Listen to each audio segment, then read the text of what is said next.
This is Nairobi Design Week, and welcome to Sondeka Festival 2021. Hi guys, my name is Adrian Yankoviak.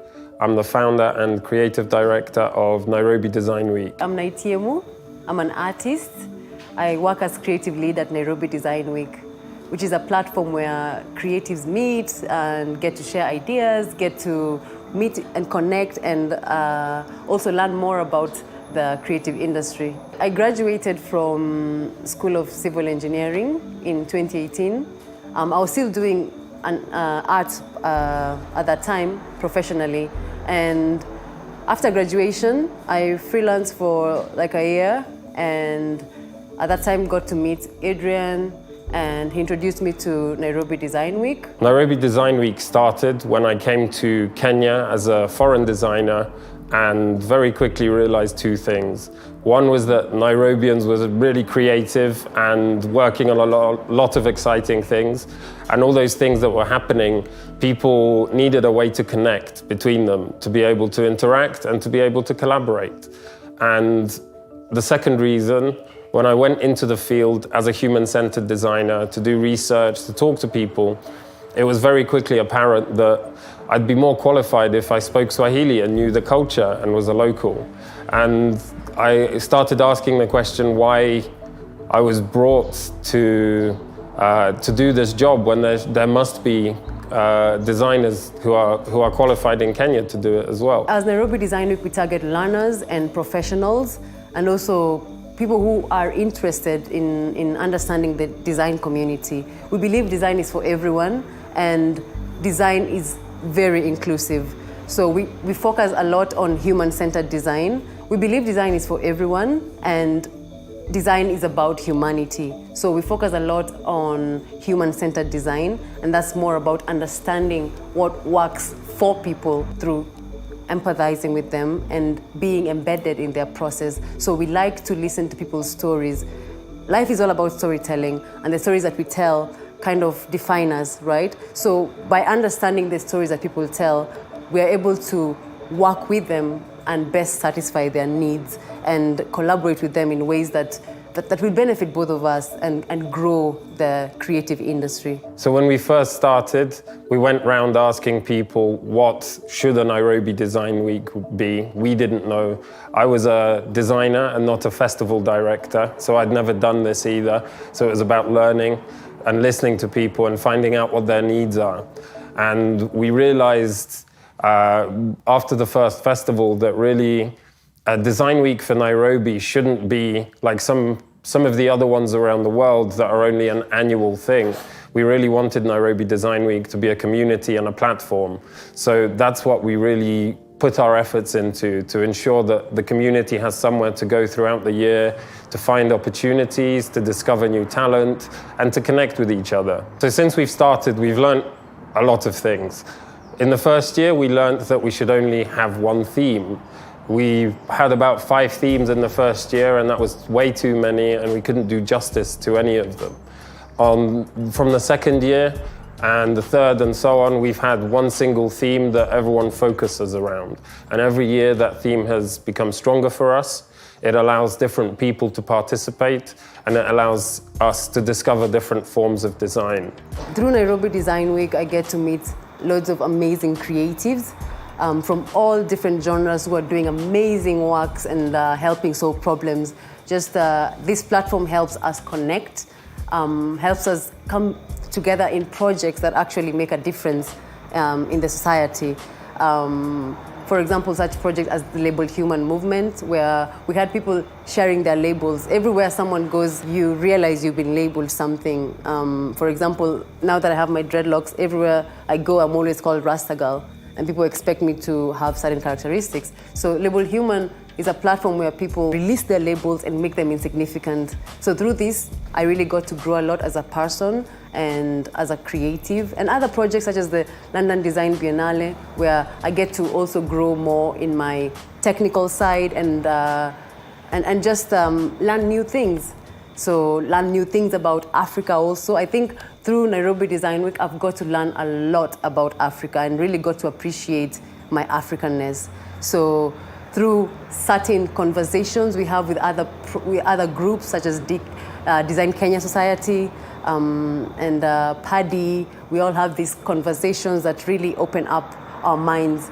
We had the African Crossroads event last year, which was about Pan-Africanism. This brought together people from all over Africa and the world, and I got to learn about, for example, the history of African sounds. I got to meet so many interesting people and network, and through this grow as a creative also. Being associated with Nairobi Design Week has been awesome for me. It's been a source of inspiration for myself because of the amount of work that you post. So I always find myself going back there just to look at other artists' work, and it's very inspiring to see what other people are creating.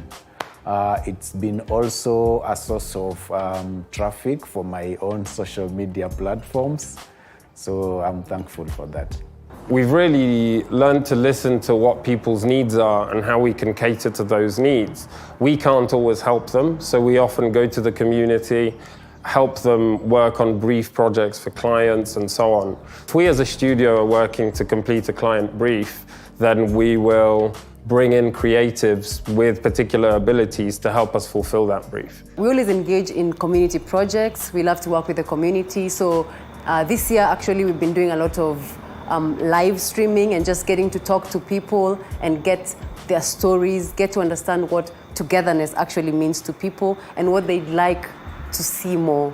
And this engagement has got us exploring different channels. So now we're also on Clubhouse as Eat, Design, Repeat. As part of the COP26 UN Climate Change Conference, which is taking place in Glasgow this year, we're working with Design Manchester, British Council and SIG Festival and others to create a public space in Manchester and one in Nairobi in Kawangware, where the local people from the neighborhood will come in, learn about climate change and learn about nutrition and how those two things are related. And these two communities are going to be communicating over a portal screen. So both will have a webcam and both will have a screen that they can see each other through and participate in activities and learn from each other and share each other's stories. So that's just one example of what we're doing this year with communities. We see potential for Nairobi to become a UNESCO Creative City and a UNESCO City of Design. Currently, Cape Town is the only city in Africa which has achieved that accolade. We're always trying to become more useful to the community and more focused with the things we're doing. So this year, we've restructured, we've created new identities for some of the things we're doing. So we have Nairobi Design Week, which is the studio and the community, the festival. Now that's carrying on as we've always done. Now we just understand better what we're doing as a studio and how we can bring other people in and how we can offer them value. So we'll keep on offering those services. We've also got a podcast called Africa Design. So that's something that we're really excited about. It launched last year, and this year we're aiming to host as many creatives from around Africa, from every country in Africa as possible. We just launched an app called Eat, Design, Repeat. Creatives get to share their work. You can have audio, video, images, and get to connect with other professionals. There's also a platform where we'll be referring people to whenever they're looking for creatives to work with. So it's really a place where we can all grow together. We believe in a community kind of growth where it's organic and where everyone gets to see the progress together. You'll be able to sign up, create a profile, browse others, check out opportunities that are coming in from the community. So this is somewhere that we'll be sharing all those WhatsApp messages, all the IG DMs, everything that comes to us. We've been trying to find a better way to put it in one place and let the community find it. So as with everyone, we were affected by the pandemic in many different ways. First of all, the festival in 2020. The festival started on the 8th of March in 2020 and was due to finish a week later. And in fact, when we got to the 13th of March, we knew that we had to postpone or cancel all forthcoming events. And even the music video shoot that we had scheduled with many, many people, we had to turn that down. So we shot a music video called Labeled Human, and we planned to have hundreds of people in the music video, within the scenery. We could only bring the creatives together. So that meant we had about 50 people. And this was before people were wearing masks, but in the video you can actually see Antoinette, one of the dancers, wearing a mask already. So we were trying to set some precedent there. And then after that, we went indoors, spent a lot of time indoors trying to catch up with all our thoughts, trying to strategize and learning from other people, listening to our community, catching up with World Design Weeks, partnering with Open Design Africa Festival and the Pan-African Design Institute, and going to a lot of Design Kenya Society, online events, and all of those have allowed us to bring our community together and also to learn how to exhibit and how to do things online. Nairobi Design Week is the dopest thing because it allows creatives to collaborate how they want, and it helps them get structure. So we really want to show the value of creativity, and we're showing the value of creatives, creativity and design, and how that can benefit other people and how to present that value. So it's about showing that what you love doing can also be productive. Check out Nairobi Design Week. Because we're in this together. Thank you.